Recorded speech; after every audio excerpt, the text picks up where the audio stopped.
Welcome to my podcast where I talk about all things related to money mindset, finance, business, and investing. My name is Royston Cumberbatch, a qualified accountant with over 30 years' experience in finance and business.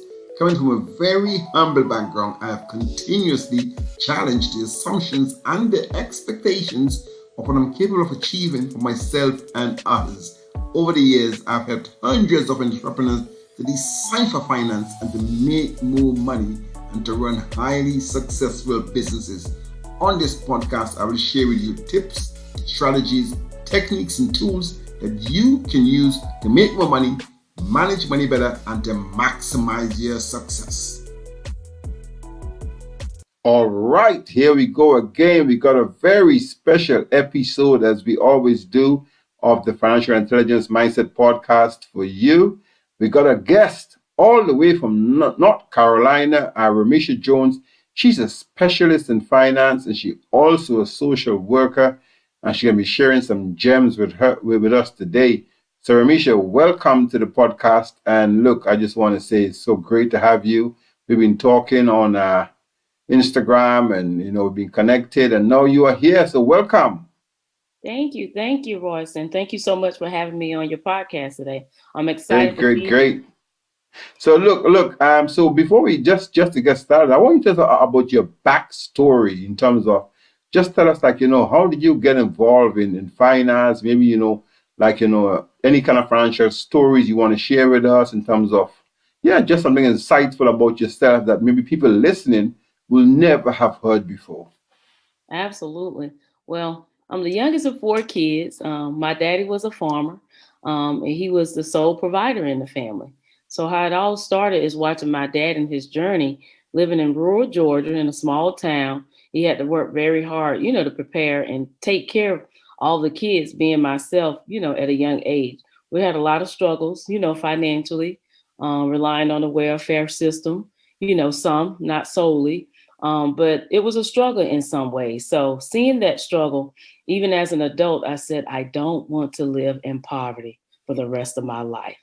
Hmm. Yet, though, some of the things I did kind of put myself there after going to college and, not having a job. Things happened in 2001. It knocked me off my feet. A degree and no job. I thought that would never happen. I said, I'm in the same place I was before I got a degree. How dare life do this to me? I thought the degree is going to promise me not to struggle in poverty. Rude awakening.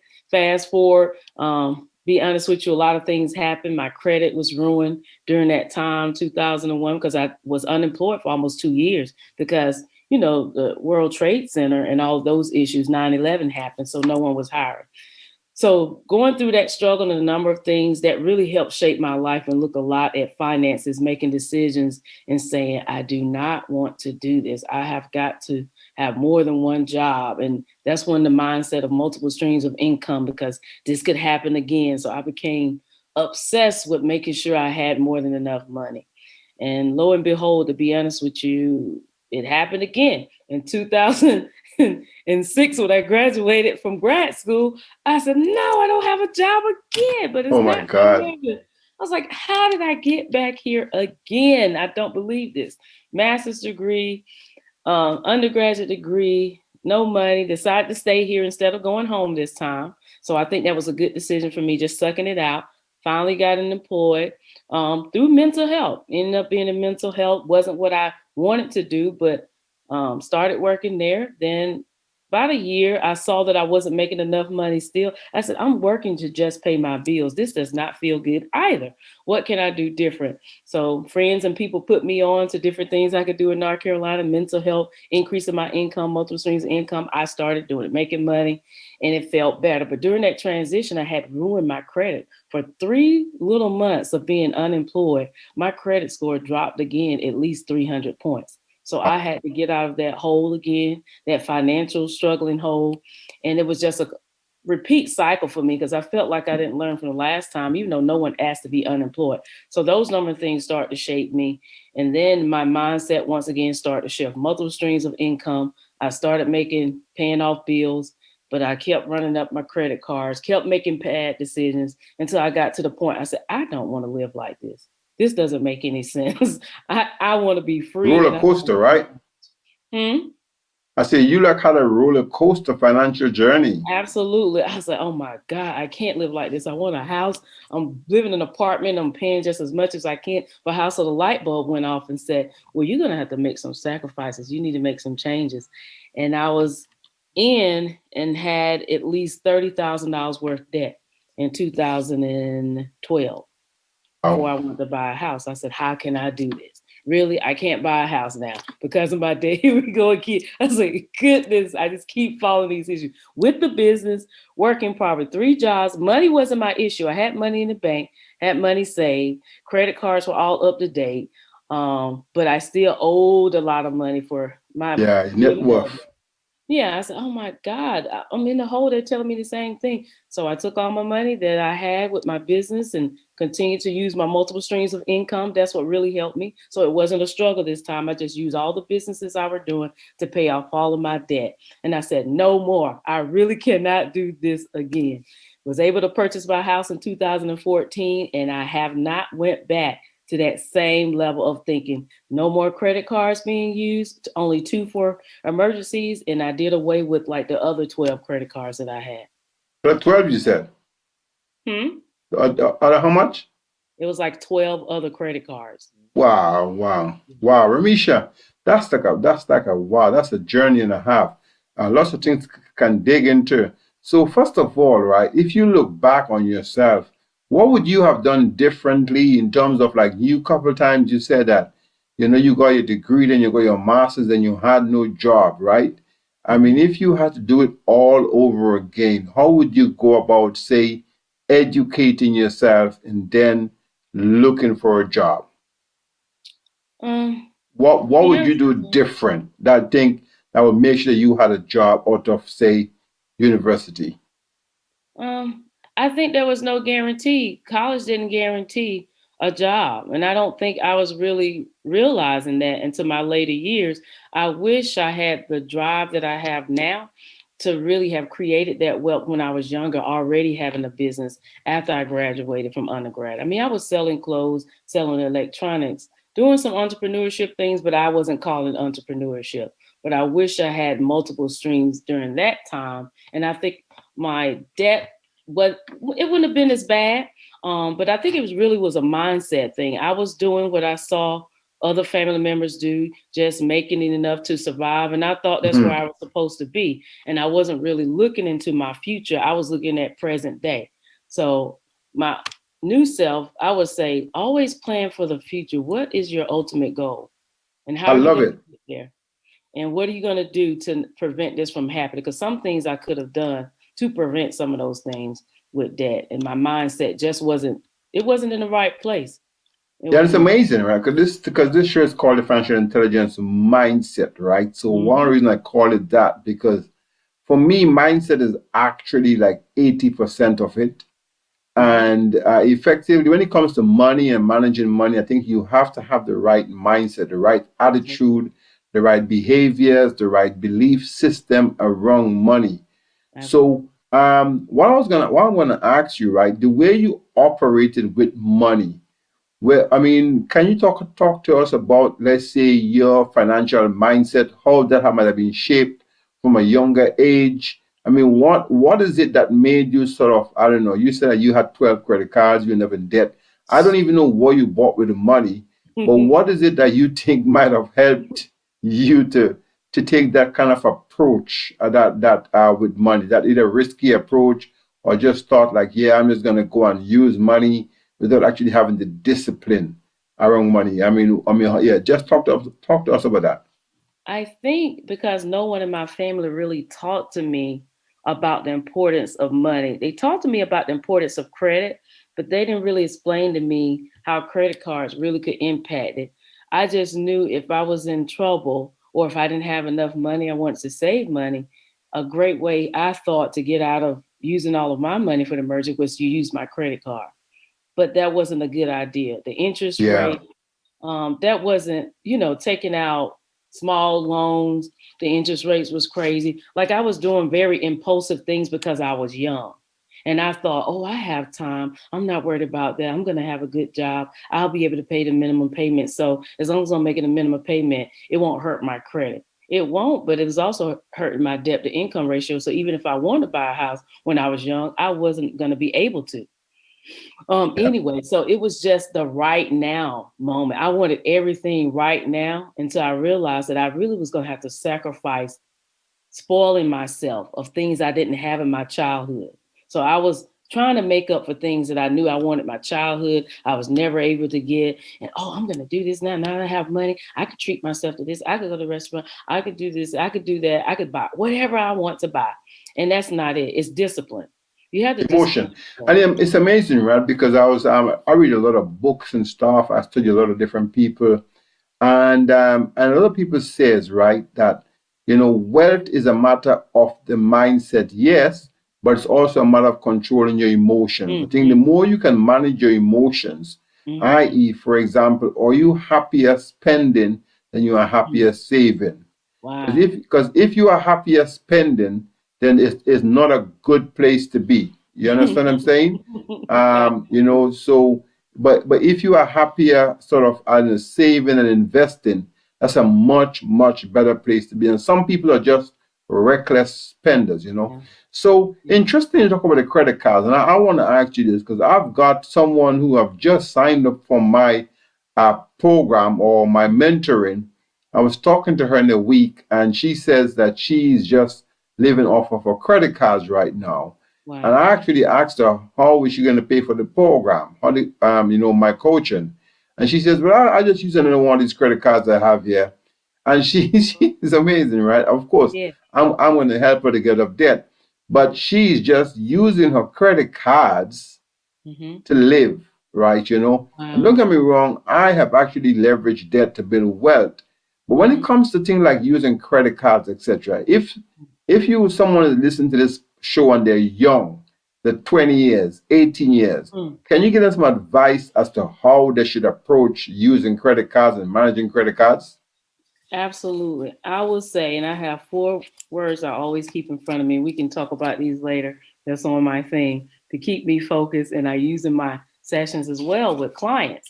And I would say and recommend you go off to college or you go off to a business and they offer you credit cards.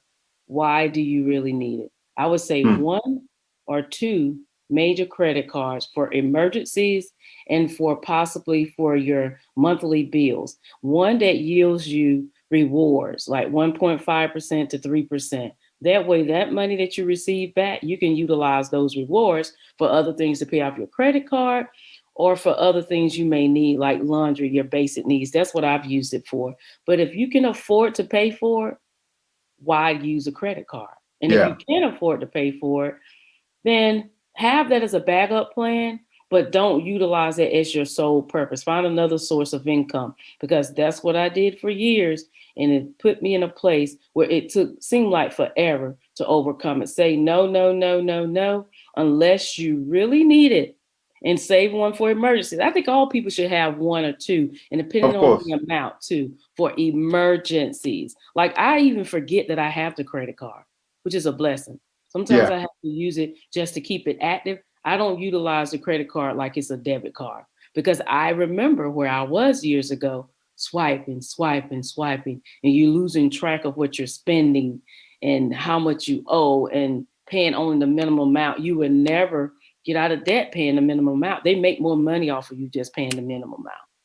No, I know. I mean, we can talk about this for so much because I'm really in depth on this. But effectively, what you're saying basically is that some people use their credit card like if it's their debit card. But you have Mm-hmm. to remember that your credit card is not your money and you're going to have to pay for it, Yep. right? And if you just pay the minimum balance, you get caught in a trap that you're never going to pay this thing off and you just keep paying interest. And by the time you really check it out, the interest that you paid is so much, the thing that you use the credit card for, you're now paying for it 5 times over. It's just Yep. crazy stuff. All That's right. So to move the conversation on, so you right now you're obviously in a good position, right? So in terms of you coming out of debt, and then you kind of you mentioned multiple streams of income quite a few times, yeah. Absolutely. So what are some of the multiple streams of income, or what is the big thing you would say that has helped you to come out of debt? What is the one big thing? And also talk to us about multiple streams of income. What are some of the sources of income that you have right now? Okay, multiple streams of income, I feel is very important. I learned it at a young age because me and my friends always talked in college about what do you want to do? I said, I'm going to be a lawyer. I'm going to own my own practice. I always wanted to work for myself. Business entrepreneurship was my way, just not currently doing that. That's all But right. if you put things in a basket, you have an egg in a basket, I like to say, and you only have one egg in that basket and it cracks, what's going to happen? All you can eat is that cracked egg. And you can have eggs for one day and that's it. But if you put flour, eggs, beans, vegetables, and fruit, you have multiple things in the basket. So if one thing goes wrong, you can always whip up and eat something else. So I like to look at as I like to have options because I'm a Of woman that likes course. to eat, like to shop, like to manage, and not even shop a whole lot. I will say that not like I used to. My mind has changed significantly regarding that. Like I don't need those things. Why was I buying those things? And we'll talk about that a little bit later. But multiple streams for me gives me freedom and it makes me feel stable. It makes me feel stable. You can never count to me on just one thing, even if it's one business. I don't even feel comfortable relying on just my consulting business. I don't feel comfortable just relying on my apparel that I have. I don't feel solely comfortable relying on bail bonding. That's one of the things that I do and that I'm licensed. I'm a woman's bail bondsman. And it actually was one of the things that helped me get out of debt when I was purchasing my house. I was doing consulting, working a full-time job, doing bail bonding, flipping cars, helping consulting at a company that was doing rims, selling things like anything that I could do that I was good at doing, I was literally doing it and paying off my bills with ease and still had extra money left over. So that was a Wow, blessing. wow. That was a blessing. So it was a blessing that I was unemployed for 2 years in undergraduate because that taught me a lesson not to just have one thing. Because if that never happened, I might not have focused on having multiple streams of income. So having the multiple streams of income allowed me to pay off that $30,000 debt. So it wasn't hard for me to look for a job. I said, no, just do my business things I've been doing.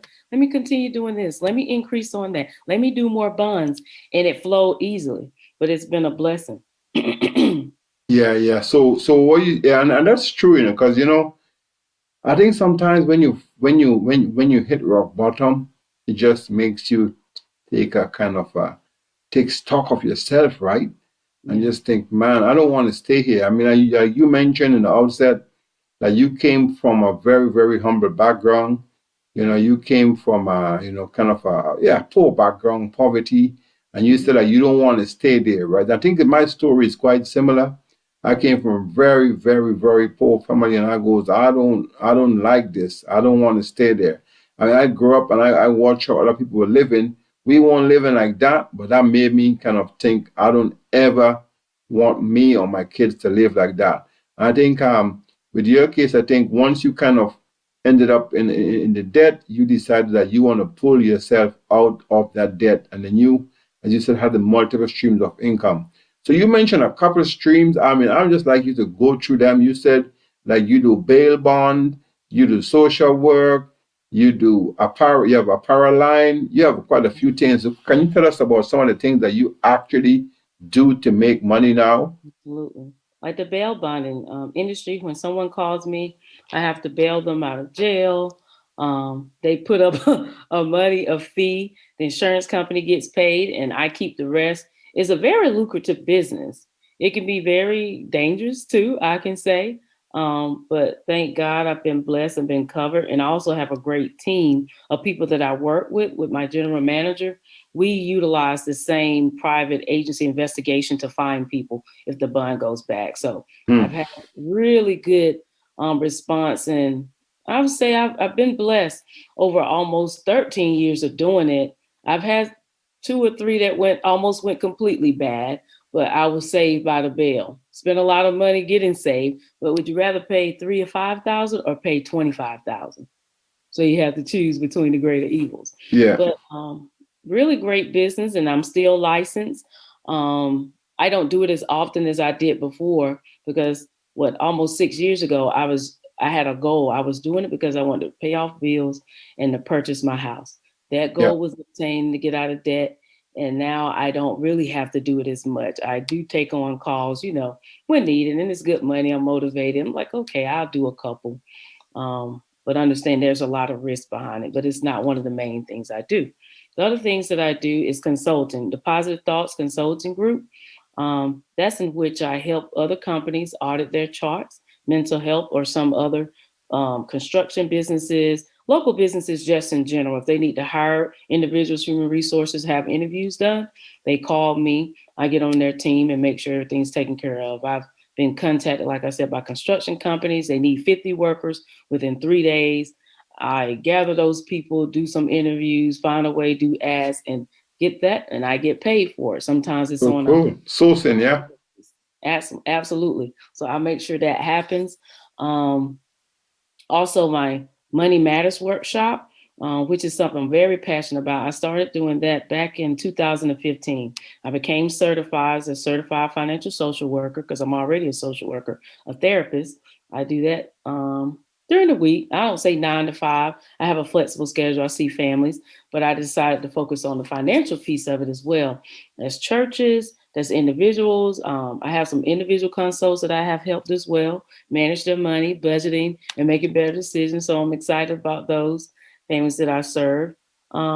And have also done some workshops in some schools with individuals. That's where I'm really focusing on, trying to get into the schools and present them with my curriculum so I could do on an ongoing basis. So Big area, yeah. that's a Yeah. stream of income. Yeah. And then you said apparel line as well, you said? You have apparel? Yes. Money Matters apparel. I have t-shirts. I have hoods. We have hats. We have masks. I have a line that's for kids that I just started. That's Kids Who Save line, Money Matters, and adult shirts, Money Matters by Remisha Jones. It's actually done pretty well. Got a lot of great feedback from the community Money about manager? Is it called money manage? called Money Matters. Oh, money matters. Money matters. Wow, wow. That's quite cool, man. It's amazing, Yeah. right? Because I'm into money management. My company is called Money Management Training Limited, actually one of my companies. Mm-hmm. And I wrote a book on money management. And I'm gonna miss Money Matters here on today. That's Absolutely. really, really good. So Absolutely. wow. Cool, cool. So let's talk about investing. I mean, are you an investor now? I mean, now that you kind of come out of debt, I know you mentioned a couple of times that you bought your house. Would you say that you are an investor or a business owner or self-employed or employee or mixed of all? Oh, great question. I've heard that question before. That's a great question. I like to think, to be honest with you, not put in a box. I like to think I'm a combination of all. Right now, because Wow. of COVID, some things I've had some employees before. I don't have any additional. I had some that serve as on a contract basis. We're regrouping a lot of things now and thinking about another direction with Money Matters actually becoming a nonprofit. So I'm going through the process of that. But I do have some individuals that I'm meeting with and have tried to invest. Let's say I invest in stocks. Of course, I invest in myself. I invest in intelligence, in educating and professional development. But I'm also interested in investing in properties. I have individuals that I talk to about investment properties, and Yeah, it's been one of those things that's been a little, not to say difficult, but a little tricky for me because it's new treading waters. But I'm at the door of it. I Took a understand. class and course and research, found some properties, had almost 3 deals last year, but 2 fell through because of a title search. So yeah. Yes, yeah, yeah. So you on your way. All right. So let's go back a bit. I mean, you had 4 words you had earlier. You said you wanted to share with us. Well, what are those 4 words? Yeah, these I like to keep in the forefront. One was investing. Two, importance of saving. Three is my big one. I love this one. It's important. Giving Yeah, and spending. Spending is the last of them, but spending is a part of life. A lot of of people, course, of course. they don't get the balance. And I think at one time I became so stringent. I just want to save, save, save because I know what it felt like not to have. And I'm like, you have all this money in the bank, but it's better for you to invest it. Not give it away, but invest it, do something so you can make more money from it. Just having it is not good. It's not doing Yeah. anything for you. Just sitting in the As you bank. said, giving is so important. I actually sponsor a farm out in the Gambia, and I help people all the time. All the time I help people. Even I'm actually just launched my group coaching program. I was talking to someone this afternoon, and I asked her, she has a few questions for me, and she goes, "Do you mind if if I ask you to mentor me?" And I goes, "Well, my mentor is not exactly free, but I'll give you a free spot on my group coaching program." You know what I mean? I said, "But you got to turn up, you got to participate, and you got to show me that you want this." You know what I mean? Absolutely. So I think it's always good to give back. I mean, I was on Clubhouse a couple of weeks ago, and I also offered to mentor someone as well. I really believe in giving back. I mean, I do a talk on Clubhouse every Sunday, Wealth Mindset Sundays, just Okay. helping people to understand that they can achieve wealth by having the right mindset. So Absolutely. it's really, really, really, really Absolutely. important just to give back to society, to be Absolutely. grateful as well. You know what I mean? To be Absolutely. grateful. So, talk to me. How do you actually manage your money now? I mean, have you got a system that you use to manage? I mean, you have all these different sources of income, all these different things that you do. I mean, like, have you got multiple bank accounts? How do you actually Glad manage you your asked that system right question. now? Go That's ahead. a great question. And to be honest with you, I like to be honest and transparent with people. What I've learned in business, when you have multiple streams of income, not everything is always in the green when you're working. Sometimes this week it may be the consultant is doing really well and I'm not doing anything in bail bonding. Then the next week bail bonding is doing well and the consultant may be a little midland. And then next week it may be I'm doing consulting and bail bonding and then everything apparel. All of them are going to be like, oh my God, this is a great week. But what I have to do is I do have business accounts that are set up that I utilize. My business account, I treat it like it's not even my money. That's how I've saved money. I try to act as if I don't have any money in the account, even when there's money there. Like, this is your business, but I don't just go swiping and Yeah, pretending you're like, not oh, supposed to anyway. I yeah, mean, your business money is not your money, really and truly. exactly. Okay, yeah, you're the company owner, but I mean, if it's a big company, for example, they don't get the money unless they get paid, unless they get dividends or something Absolutely. like that. But I think what you're saying, like with small business owners, they treat the business money like if it's their money, which is a mistake, right? Yeah, I think it is a big mistake, no matter how many employees. So I do well with that. I think, to be honest with you, I feel like I manage my business money better than I manage my own money. Yeah, of It's course. just weird. It's like both of them are yours. No, I look at them totally different. But I even have several personal accounts that I have for myself. One that may be utilized like for vacation entertainment and for Yep. some of my subscriptions. The other is for my main checking account where a lot of my bills, revolving accounts where things come out per month. And the other bank is just an additional bank. I like to have, additional funds in, almost like it's not really my savings. I do have a savings account with my other entertainment account. So I let the money sit there.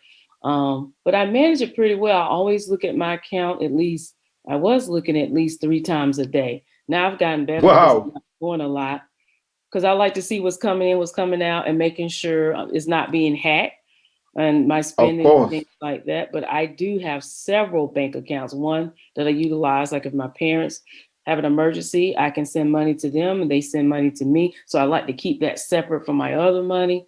But I definitely have systems in place I and love try. it. I love it. I mean, I spoke about the profit first system, which I really like. I mean, it's actually the American guy actually spoke about it. He said have 5 bank accounts. I talked Mhm, about those before, you know what I mean? Like you're gonna have a bank account for your revenue, one mhm, for your profit. Yeah, you must know your profit up front, one yeah, for obviously your expenses, one to pay yourself, one for your taxes.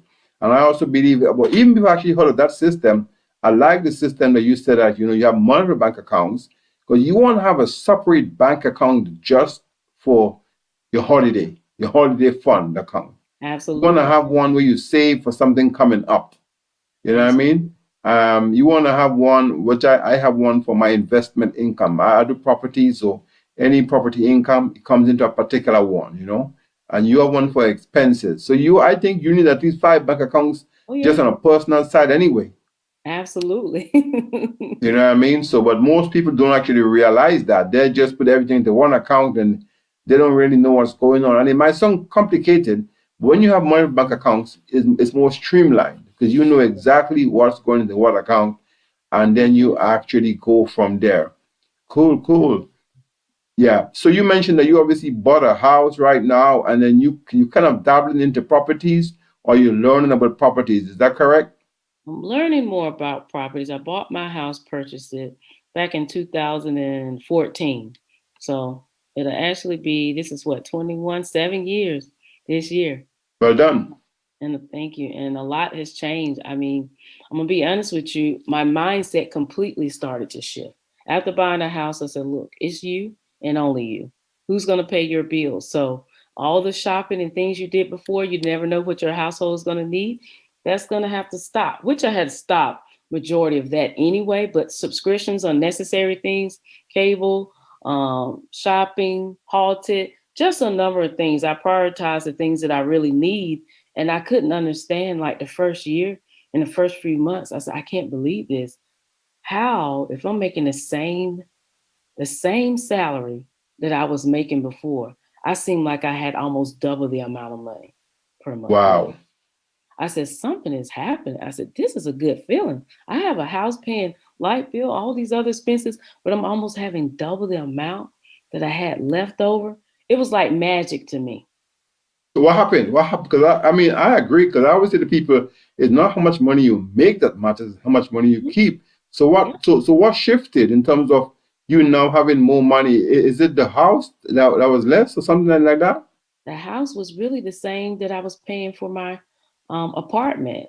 The only difference is my insurance on it is what caused it to increase a little bit, maybe by $30. So I stayed within my budget for my house, so I wasn't house poor.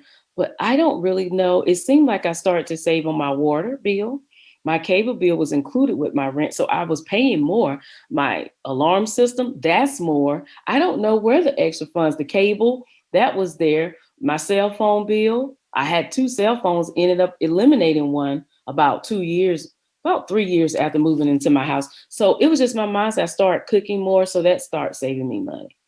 Unnecessary subscriptions. Yeah, Cut. just controlling your expenses really and truly. I 'Cause- literally was focused on everything that I was spending, places I was going. It must have been the shopping. I'm gonna be honest with you. All the shopping and buying clothes and unnecessary things, I don't even recall, maybe twice a year, if anything, like going out and treating myself and using coupons and things I needed for work. But it's none of the obsessive shopping. And I just couldn't believe it. And even to this day, I have to look back at my account. I'm like,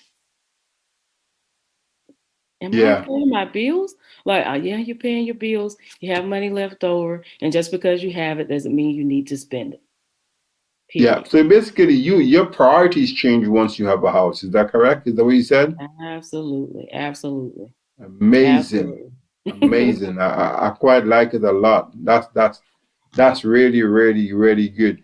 So if there's someone listening to this right now and they're like in Mhm. debt, right? They're in debt, they want to buy a house, they don't know where to start. Maybe they haven't got a house, but they're in debt, they got poor credit, they got so much stuff on their head, they're feeling like if, I don't know, the world is their world is crumbling. I mean, how can you advise them? Where should they start in terms of like getting out of debt and getting themselves together? Where should they start? Great question. Great question. I like to tell people start like I started. Be kind to yourself, be honest to yourself, and write out things. Every month, I write out my bills, my income that I have coming in, and my expenses. Look at what you have coming in to make sure you don't have an income issue. If you have less income and more expenses, that means you have an income issue. You might need to consider opening a business or starting another job because you have to pay your Hmm. bills and have extra money. So start where you are. That's number one. A lot of people don't even know their budget. They don't even know what they're spending on bills and food and entertainment. Then after that, start looking at things, your needs and your wants. What are some things that you can get rid of that you know you don't have to have that won't cause you any harm? Like you want to feel human and normalized, but you don't need Hulu, Netflix, cable, and whatever Roku all Yeah. together. gaming systems. Like you have to make some good conscious evaluations. And maybe later you can add some things, but they're unnecessary. Looking at how often you're eating out. I say do an evaluation of your life and what you're really doing and be honest with yourself. Find out what those kinks are and places that you can save and see how much you're saving. Then go back to the drawing table and say, I'm going to set a goal for myself. If I have the right income, that I'm going to eliminate this at least 3 subscriptions. And then after a couple of months, you may eliminate 2 more subscriptions. You have to do things in moderation. I had to learn it because you'll feel overwhelmed if you don't. Then after that, you look at yourself, you can say, hey, this month for me, I started small. I made a list of my large amount of bills and credit cards. I said, Remisha, you owe 600 this one, 700 that one, 800 there, 300 here. Literally, I owe these amounts, 1,200, 2,200. Your car is like 700, 800. Start small, put it on a to-do list so you can start feeling accomplished. Start paying off those bills. Small, some people, like they say, the snowball effect, whichever way you want to do it. I start small and then I work my way up to the bigger ones to chop down. Then I start to feel accomplished. Yes. Yeah, I got it. I got it. Small wins, yeah. Yep, small wins make you feel good about yourself. And then you'll start to see, I paid off that $600. So that extra $600 is coming in your pocket. You're not going to spend it. Use that to pay off the next bill. I The next love it. bill. And then Love once it. I you love do that, it. repeat that process, before you know it, you be like, oh my God, I'm finished. And then treat yourself in between that. Because some people say it's pay off bill, pay off bill. It's struggle. It was annoying. It was irritating. And I felt defeated several times. I went on a freeze where I stopped paying bills. Let the money sit in my account. But I was like, I'm not paying another bill because I'm mad, giving all my money to 3,000 here, 3,000 there. I said, I don't want that. I said, well, you want that house. And one of my friends told me, you're almost at the end. You might as well Yeah, just you have to just keep going, right?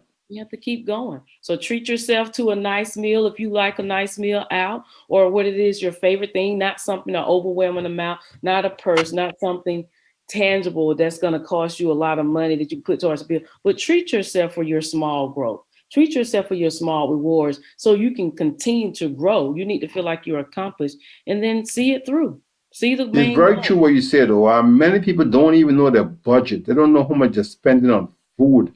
They don't know how much they're spending on, obviously, not necessarily entertainment, but they don't even know, they haven't gone through their bank account to remove all the dead subscriptions that they Yeah. have.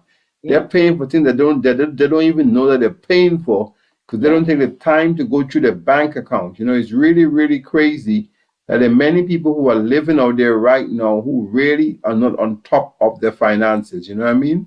Mm-hmm. So, it's a big thing that you said. You got to just really start with that, start with reviewing everything. Wow, wow. And one thing that you said earlier, I want to just go back on that. You said that in terms of achieving things, you want people should write things down. I think you said that anyway. But then you talk about having goals, having those goals that you really want to achieve. So, I mean, do you use any kind of like, for example, I believe in visualization. I mean, what do you really use to try to achieve your goals? What kind of techniques do you use? Do you use meditation? Do you use visualization? How have you, when you set yourself like, I want to come out of debt, I want to go after this. What are some of the things that you have done to say to help you achieve those goals? It was all mindset. I was like, what is it that you really want, Remisha? I wanted the house and I wanted it bad. And I was like, I'm tired of living, paying rent. Oh God, I'm throwing away money. All I could say to myself, do you believe in doing that? You make money. Well, who wants to throw away their money to someone and don't own? And I said, that's stupid. You're an educated woman. That makes no sense. So let's do something different. So I set those goals. And before even getting my house, I was already writing out my bills per month. So I believed in writing out my bills and my expenses and seeing what I had left over. What I had left over allowed me to see this is what, if you're going to shop, you're going to eat your um, buy your groceries with gas money. I characterized pretty much everything. And I was like, you Yeah. got to get your hair done. What is a priority? So I already knew I couldn't spend too much shopping after I paid all of my bills. So for myself, reward was reaching that goals. Like once you get your house, Remisha, everything else is going to flow. you want to be financially free. So I would write down my bills every month. I didn't have like a sticky note to remind me, because once my mind is made up for something and I really want it, I must say I'm determined and I go after it. Doesn't mean I don't fall down. Like I fell down a couple of times, like I don't want to pay these bills no more, but I didn't spend the money. I just kept it and said, oh my God, why I got to keep doing this? I want to just give up and say, whatever, I get a house later. I'm like, no, it doesn't make sense. Let's get back focused. But today I have weekly goals sheet. I have like, that's just for my personal things I do for business. I'm a visual person. So if I see it, it seems like I can hold myself more accountable. If I'm just thinking it, that's one part, but depending on how big and how important it is, sometimes you can forget because the mind is always moving. Of course, you should write it down, man. I agree. Write it down. And then you make this checklist. You say, oh my God, I did pay that bill. Oh my God, I did talk to 3 sponsors this week. Oh my God, I did sell 10 apparels. Oh my God, I was able to pay that business LLC registration. Like when you see it, it becomes real. And I think you need, some people say have an accountability partner, but with finances, it can be very personal. So you don't want anyone in your business, but I had to hold me accountable because I was like, I'm the first one in my family to do a number of things. So Yeah. people are counting on me, looking at me to do this, but I wanted to do it for myself to prove you can overcome this. You can do this. It Both, may be yeah. hard, but you can do it. You just got to meet yourself where you are and make one step. And once you make that first step, organize, plan, implement, stay focused. I like it. I like it.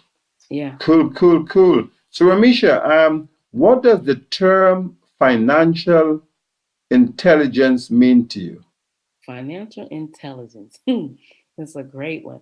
Financial intelligence to me is having the ability and the thought to make good decisions regarding finances and building wealth. Financial intelligence is like having all these resources and education about developing financially, emotionally, investing, spending, is all of those things, and giving. So intelligence is what allows you to be able to do something. Without intelligence, you really don't know how to do perform. I So like it. I yeah. like it. I mean, you give the best answer. I think one of the people who are, I mean, one of the very best answers. I like it because financial intelligence, and I like what you said, it gives you the intelligence to be able to perform better. So if you're Yeah. running a business, you want to really understand the numbers behind your business. Yeah. Like you running your own personal affairs, you want to understand your bank, you want to understand your expenses, you want to know your numbers so you Yeah. can make better decisions. I really, really like that. That's so Yeah. solid. Yeah. Cool, cool, cool. So Absolutely. look, so in terms of, I mean, you said that you do some programs. I think you offer programs. I mean, I don't know, what do you offer? If someone is looking to learn more about money, they're looking to, I don't know, become smarter with the money, money matters. Where can someone find you? I mean, first of all, tell us, what do you actually offer anyway? Like what programs do you have on offer, and where can people find you? Okay, the Money Matters program is for adults or children. The Money Matters for children is more the workshops and being able to go into the schools and do the curriculum. That's the second part that I'm working on now.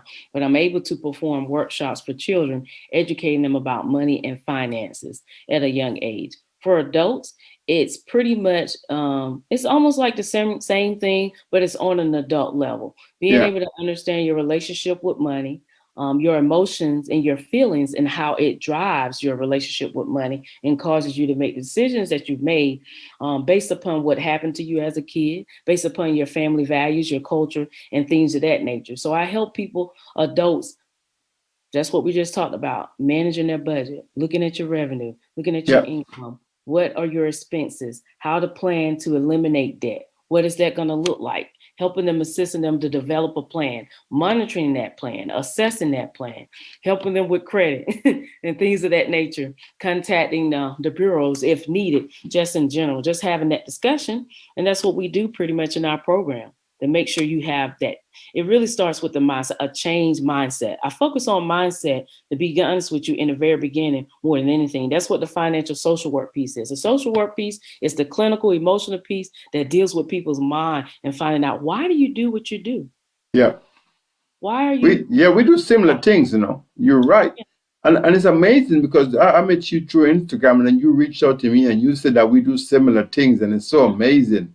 Because my blueprint, my profitable business blueprint, the first thing I focus on people is their mindset.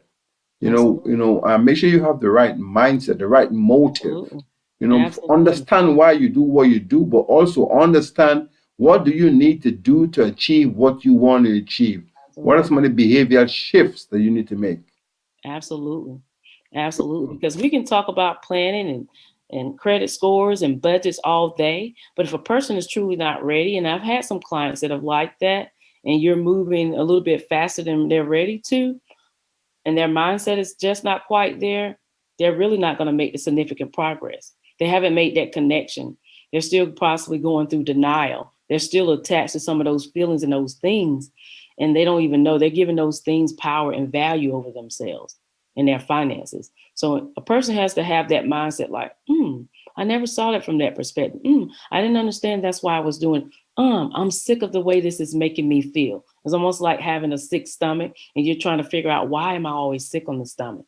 What is it that I'm doing? And once you figure that thing out, you want to eliminate it if you don't Of like the course. being sick on the stomach, but if you like that feeling, you're going to continue doing it because you're used to that feeling. Yeah, yeah. Yeah. Yeah, so Remisha, so where can people find you? I mean, where can people find about you? Where can they on social media? What are some of the handles that people can find you on? Okay. People can find me on Facebook, Remisha Jones. That's Remisha, last name Jones.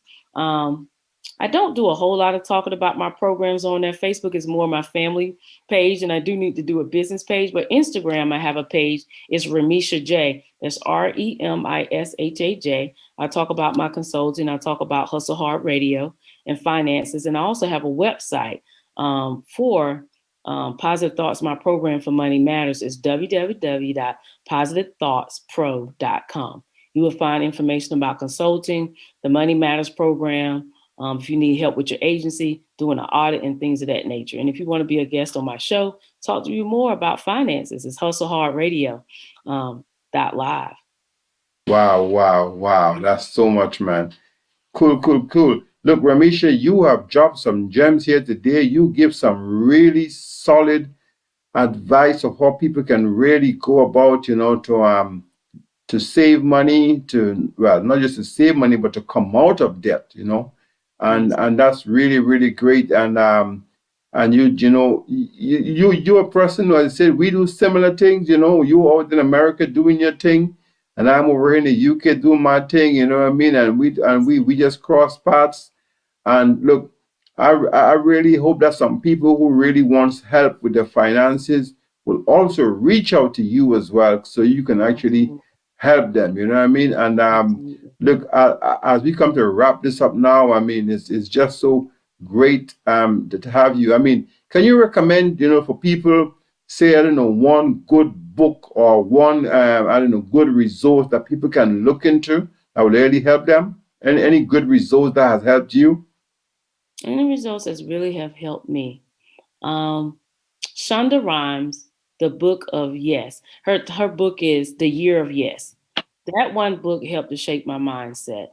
Think and Grow Rich is one book that I'm actually reading now. Yeah, Napoleon is good. I read it 3 times. And The Richest Man in Babylon. I just only read a couple of pages, to be honest with you, last night. But Think and Grow Rich, I got stuck on the first chapter. There's different like parable stories that you can utilize to help. It's all about mindset. Everyone is reiterating the same thing. And that I'm learning from certified financial social work is that mindset. Anything that you can pick up and read that's very positive. I love Oprah Winfrey. I am a fan of Ayala Avant. Those people and individuals, they talk a lot about inward work. They talk a lot about personal development. And for me, money is one aspect to get your finances right, but a lot of times we have to make sure we're right internally. Of We got course. our I emotions mean, and our it feelings. starts with self-awareness. Yep, absolutely. But Think and Grow Rich is a great place to start.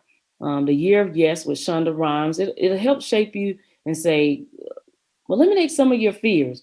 If you're looking to start a business, you're trying to eliminate, if you're sitting on these talents, step out on faith. Go for it. It'll help you in your family legacy. It'll change some things because it's done it for me. And I'm still a work in progress. I'm not perfect, but I'm not the person I used to be. Cool, cool, cool. Yeah, and Remisha, so probably my last question for today. So I mean, so where do you see yourself like in terms of, I mean, what's your big goal? Let's say for, the Mm. yeah, what's the big thing that you're going after? The big thing that I'm really going after, that is an amazing question. The big thing that I'm really going after is a number of things. I'm a businesswoman. So I love doing business and networking, but I see myself continuing to look at multiple streams of income, like with investment properties, doing other businesses and ventures that I'm looking at. I just went around today. Looking at something, another project that I want to start that I don't want to talk about right That's now, all right. but hopefully we can talk about that later. But what it's going to do is it's going to allow people that look like me, talk like me, African Americans to have the opportunity to sit in rooms with different individuals and to network and to grow and to show them that we can invest, we can have more than one business, be successful, and still be sound.